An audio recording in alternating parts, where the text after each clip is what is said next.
रात के 2 बजे एक लड़का और एक लड़की घर से भाग जाते हैं। घर से भागने के बाद रेलवे स्टेशन पहुंचते हैं।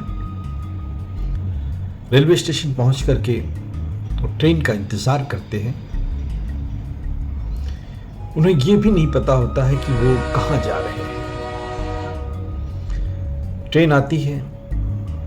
ट्रेन में दोनों लड़का और लड़की बैठ जाते हैं।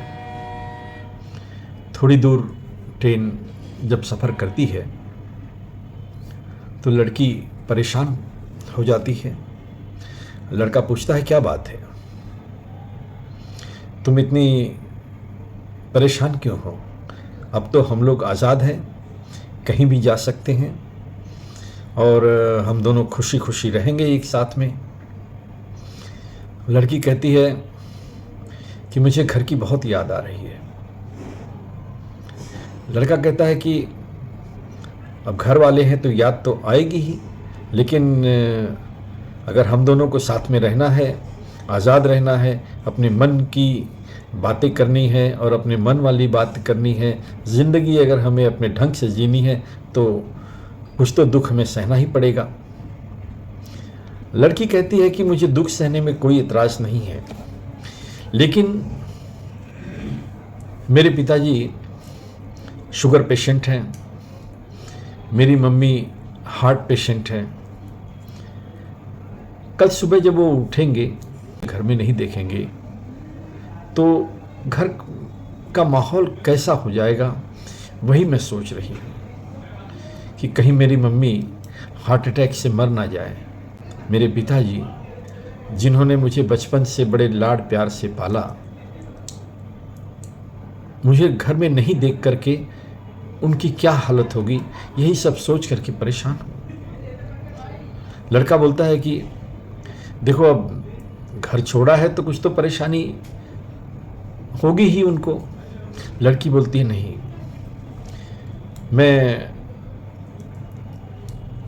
मैं अगले स्टेशन उतर जाती हूँ। लड़का बोलता है, नहीं, बेवकूफ़ों वाली बात कर रही हो। लड़की बोलती है, नहीं, मैं मेरे बीमार माँ बाप और मेरे छोटे छोटे 2 भाई बहन, उनकी पढ़ाई लिखाई का क्या होगा? आज अगर मेरी वजह से अगर मेरे माँ बाप को कुछ हो जाता है तो मेरे भाई बहन तो अनाथ हो जाएंगे। मैं अपने भाई बहनों की अरमानों को रौंद कर अपने माँ बाप की लाश पर से अपना महल कैसे खड़ा करूं? कैसे खुश रह पाऊंगी मैं ज़िंदगी में? लड़की कहती है कि मैं अपने माँ बाप के लाश पर और मैं अपने भाइयों के अरमानों को रौंद कर कभी भी खुश कैसे रह सकती हूँ?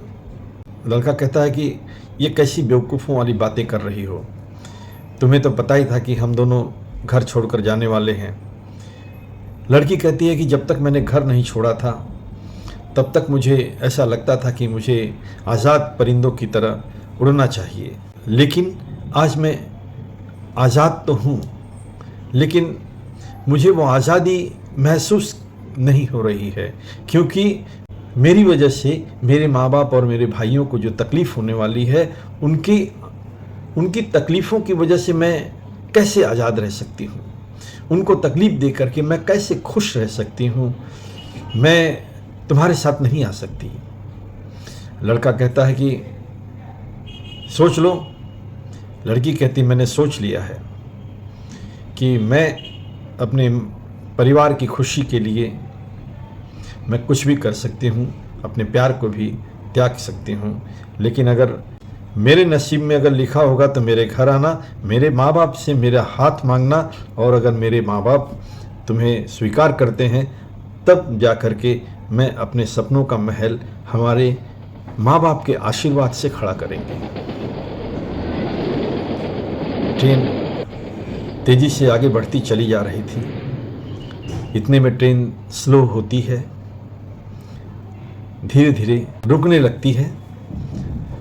तभी लड़की को समझ में आ जाता है कि लगता है कोई स्टेशन आ गया है, और वो अगला स्टेशन आते ही लड़की ट्रेन से उतर जाती है। लड़का उसे जाते हुए देखता रह जाता है। लड़की दूसरे ट्रेन में सवार होकर फिर वापस अपने माँ बाप के पास अपने घर पहुँच जाती है। दोस्तों, आप लोग सोचते होंगे कि ये कहाँ की घटना है। ये एक घटना नहीं है, ऐसी न जाने कितनी घटनाएं हैं जहाँ लड़के लड़कियाँ अपना घर बार छोड़कर, अपने माँ बाप को छोड़कर, अपने सपनों को सजाने के लिए अपने पीछे अपने परिवार को रोता बिलखता हुआ छोड़कर चले जाते हैं। ऐसे लोगों को मैं एक संदेश देना चाहता हूँ कि उन्हें भागना ही है। अगर भागने की इतनी बड़ी हिम्मत है तो अपनी हिम्मत को अपने माँ बाप के सामने लाइए, अपने मन की बात को अपने माँ बाप को बताइए। आपके माँ बाप हो सकता है कि आपकी बात को जल्दी ना माने, लेकिन उनको मनाते रहिए और मेरा विश्वास है कि आप इस कोशिश में अवश्य सफल हो जाएंगे और इस तरीके से आप अपने सपनों का महल अपने मनपसंद साथी के साथ बनाइए। मेरे ख्याल से परिवार के आशीर्वाद के साथ में अगर आप लोग अपने सपनों का महल खड़ा करेंगे तो आप लोग ज़्यादा खुश रह पाएंगे। तो आज की वीडियो में मेरा यही संदेश था। मेरे इस चैनल पर राजेंद्र तिवारी मुंबई के चैनल पर बने रहिए। अगले वीडियो में हम कुछ इसी तरीके के संदेश को लेकर के फिर मिलेंगे। जय हिंद, जय भारत।